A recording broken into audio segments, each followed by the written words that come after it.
The river faded behind him, but the sound of its serpent still hissed in Aric's ears. Ahead, the land rose into shadow. A wall of stone towered before him, the mountain of echoes.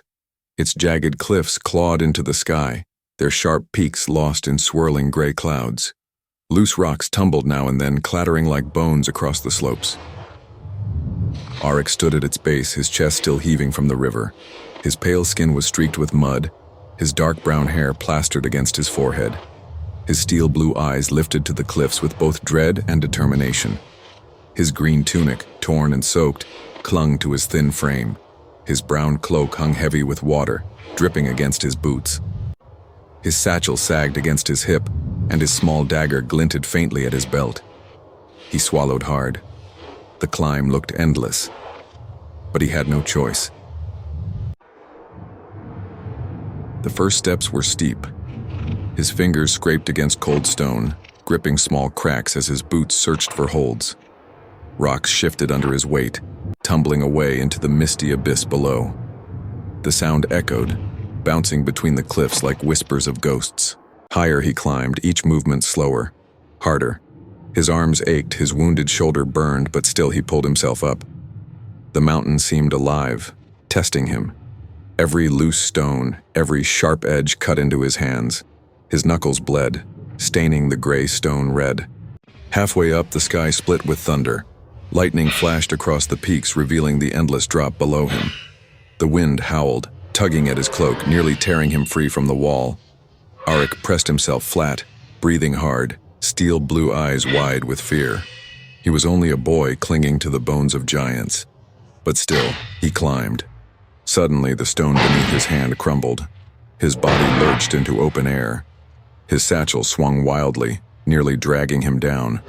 With a desperate cry, Aric slammed his dagger into a crack in the rock.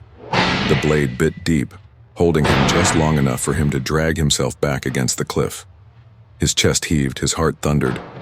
Rain began to fall, cold and heavy, slicking the stone. His fingers slipped again and again, but he did not stop. His steel blue eyes burned with fire. At last, his hand caught the edge. With one last cry of effort, Aric pulled himself over the lip of the cliff, collapsing onto the flat rocky ledge at the top. His body shook. His breath came in ragged gasps, but his eyes, though exhausted, still carried the fire of survival.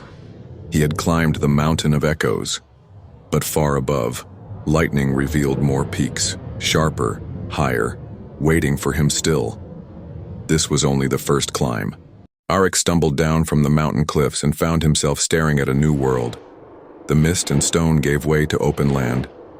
Before him stretched a wasteland of endless sand, golden under a blazing sun. The air shimmered with heat. Waves of sand rolled like the sea, but there was no water, no shade, no sound of life. Aric stopped at the edge, his chest still heaving from the climb. His pale skin burned red beneath the sun. His dark brown hair, still damp from the storm, stuck to his forehead. His steel blue eyes narrowed against the glare, full of exhaustion but also stubborn fire. His green tunic, torn and dusty, clung to his thin frame. His brown cloak flapped weakly in the hot wind, ripped and heavy. His boots sank into the sand and his satchel pulled at his side.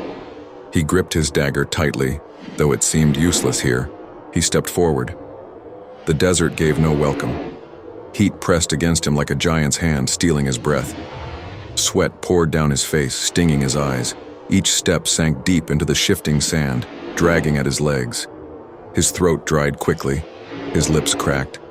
The endless horizon mocked him. Sand, and more still. Then he heard it. A whisper. At first, he thought it was the wind, but it grew clearer. Words, not in any tongue he knew, slid through the air, curling into his ears. The desert spoke. The voices rose and fell like waves, soft but insistent. He turned, searching. There was nothing but sand. Still, the whispers grew louder. They tugged at his thoughts, tempting him, confusing him. Some voices promised water, others riches, others rest. Some sounded like his father, some sounded like his mother. One voice whispered his own name again and again, Aric, Aric. His steel blue eyes grew clouded. His steps faltered. His head spun. The desert wanted him to lose himself. He pressed a hand to his temple, forcing his mind to focus. He stumbled forward, half walking, half falling.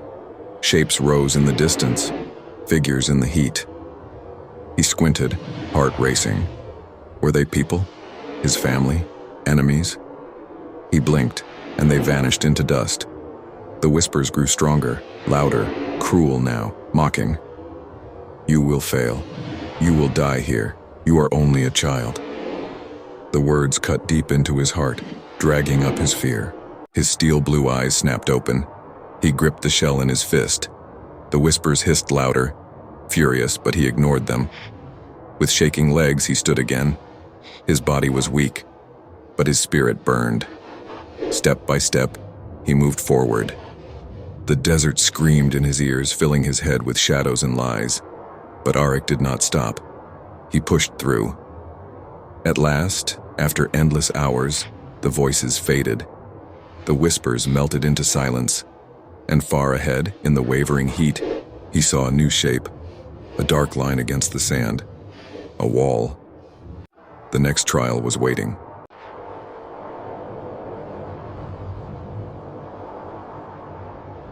The sun had begun to sink when Aric finally reached the edge of the desert. His legs shook from weakness, and every step felt heavier than stone. Sweat and sand clung to his pale skin. His lips were cracked and dry, his breath ragged. His once green tunic was now faded to dusty brown, torn at the shoulders and chest. His brown cloak hung in tatters, dragging across the sand. His steel blue eyes were bloodshot, yet they still held a stubborn fire. Before him rose a monstrous wall. It stretched across the horizon, higher than the tallest towers of Eldoria, dark as midnight stone. Its surface was smooth and black, without cracks or holds, as though carved by gods. The wall blocked the desert completely, standing like a final barrier between worlds. Aric stood at its base, his small figure swallowed by its size. He placed his hand against it. The stone was cold, strangely cold despite the burning desert air. A shiver ran through him. The whispers were gone now, but a new silence pressed on him, thick and heavy, like the wall itself was alive and watching. "How do I climb this?" he muttered, his voice hoarse and broken. There were no ropes, no ladders, no paths, only the black stone rising higher and higher, vanishing into the fading sky. Aric gritted his teeth. He looked down at his hands, blistered and raw from travel. His satchel hung heavy against his side, the dagger at his belt catching the last light of the sun. He remembered the words of his father's stories. The founder's trials are built not only of strength but of spirit. What cannot be broken must be endured. He set his foot against the wall and tried to climb. His boots scraped uselessly against the smooth surface. He slipped, falling hard onto the sand. Pain shot through his arm where the wolf had once bitten him. He groaned, forcing himself back up. Again, he climbed. Again, he fell. His hands bled, sand sticking to the wounds. The wall did not move. It did not care. The sky darkened. Stars began to shine faintly above. The desert wind turned cold, and Aric shivered. He pressed his back against the wall, breathing heavily. For a moment, despair almost took him. He was small, tired, broken. The wall was endless. But then he looked up again. His steel blue eyes narrowed. He refused to stop. He tore strips from his ruined cloak and wrapped them around his bleeding hands. He pushed his dagger into a crack that was nearly invisible, forcing it deep until it held. He used it as a grip and pulled himself higher. His muscles screamed, his body trembled, but he climbed. Hand by hand, dagger by dagger, inch by inch. The night grew darker. The stars above seemed impossibly far. The wall stretched on like the sky itself. Aric's arms shook violently, sweat freezing against his skin. Once he slipped, dangling from his dagger, his legs kicking wildly. He nearly let go, but he clenched his teeth, steel blue eyes blazing with determination, and dragged himself back up. Hours passed. His breath rasped, his chest burned, his strength drained. But still, he climbed. At last, just as dawn painted the horizon with pale gold, Aric's hand found the top. With one final cry, he hauled himself over the edge and collapsed onto cold black stone. His body shook, his chest rose and fell violently. His hands bled, his cloak was shredded. But his eyes burned with triumph. He had crossed the wall, and as he lay there exhausted, he looked ahead. Beyond the wall stretched a new land, dark forests, glowing rivers, and a sky full of strange colors. The next trial waited. Aric lay flat on the black stone for a long time, gasping for air. His hands stung with every heartbeat, torn and bleeding from the climb. His arms trembled so badly that he could barely lift himself. His cloak was nothing more than ribbons now, flapping weakly in the cold wind. His once green tunic hung in tatters, brown with dirt and blood. His steel blue eyes stared at the pale light of dawn breaking across the sky. But when he rolled onto his side, he froze.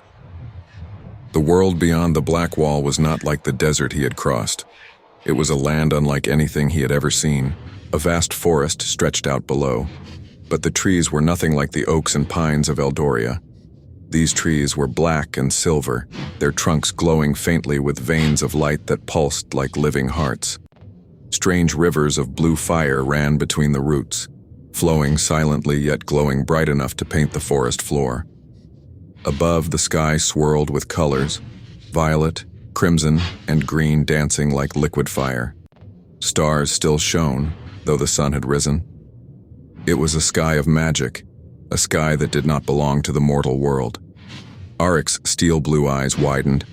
For a moment, fear nearly crushed him. This was the eternal realm his father had spoken of. This was where the founder had walked, where the sacred sword slept. He pushed himself slowly to his feet, his legs trembling. He tightened the strips of cloth around his bleeding hands and picked up his satchel, still clinging to his side. The dagger at his belt shone faintly as though it too felt the magic of this land. Step by step he moved forward. He descended a broken stone stairway carved into the far side of the wall. Each step echoed, the sound swallowed by the strange forest below. At the bottom, he stood at the edge of the glowing trees. The air here was cooler, sweet, almost heavy, and it filled his lungs with a strange energy. As he entered the forest, the light shifted. The glowing rivers reflected across his pale skin, making him look otherworldly. His messy dark hair glimmered faintly in the strange glow, and his steel blue eyes burned brighter against the shifting colors around him. The silence was not empty here, it was full of whispers, full of watching. Every shadow seemed alive. Every rustle made him grip his dagger tighter. Then he saw them. Eyes. Not human, not animal, but glowing. Green, yellow, and red. Watching from between the black-silver trees. Shapes moved slowly, like shadows given flesh. They did not attack, not yet. They only watched, as though judging him. Aric's throat went dry, but he did not stop walking. His boots crunched against the glowing roots, his satchel heavy at his side, his dagger steady in his hand. His heart pounded, but his steps did not falter. He was in the Founder's land now. The true test had begun.